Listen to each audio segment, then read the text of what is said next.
Rock Stream, located near Route 15 and Route 28, houses many forms of wildlife, and it is also an important part of the Chesapeake Bay's health. But years ago, many residents who live near the stream saw that the stream was declining in many ways.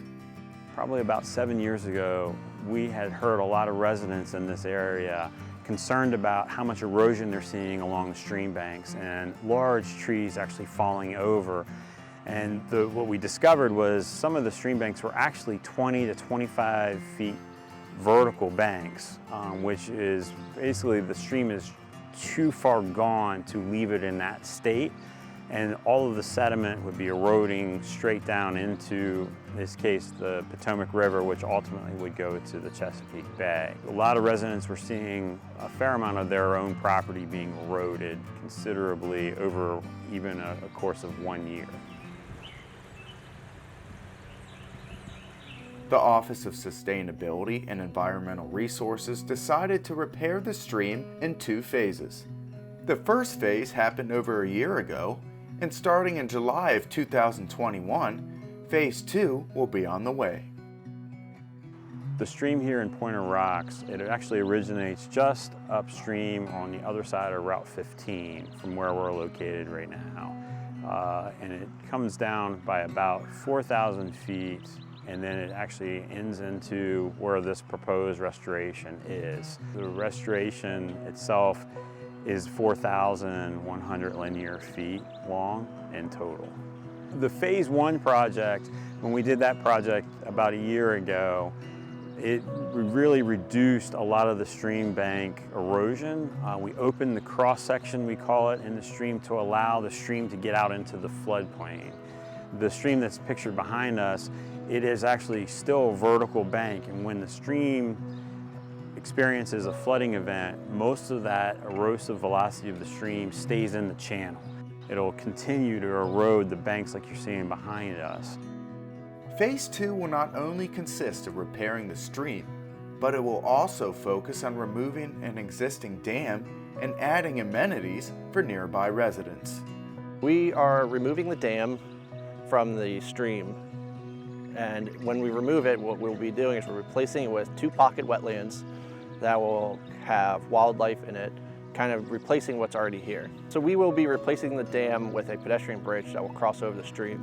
And what that'll do is it'll allow the residents living on top of the hill to be able to walk and cross over the Maryland 28 to get to the train station safely. We'll be widening the banks to be able to handle more water during rain events. In order to remove the dam, we had to make sure we have the right amount of capacity to hold the water in the event of a storm.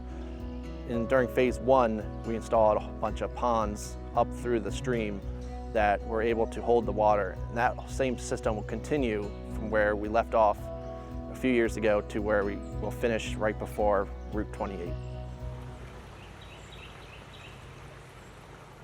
Funding for this project is from the Capital Improvement Program, and several affiliations are combining forces to achieve the stream restoration. We're continuing with the same design engineer, Strong Environmental, and then we are looking at the same construction contractor at this current moment, which is Triangle, who will be doing the actual construction of the project. Our Office of Sustainability partners with DPW, where we have Kyle Baker and myself being the project managers. DPW takes over the role of assisting with the design work and monitoring and inspecting throughout the construction phases. Then after the project's completed, our office will actually do the inspections from there on out for the remainder of the project. Phase 1 of the stream restoration created new beginnings for wildlife, and Phase 2 will bring more joy to the local wildlife too. With the removal of the dam, what we're expecting is we're actually expecting migration of fish and other aquatics to come up through the entire stream channel. The project will install pocket wetlands where the pond is now, and those pocket wetlands will remain and will hold water, so it will keep the amphibians there. Any of the water obligatory species, such as the turtles and all that, can kind of stay in this area. In Phase 1 of the project, what we realized was after the project was built, we installed all the trees and shrubs along either side of the stream.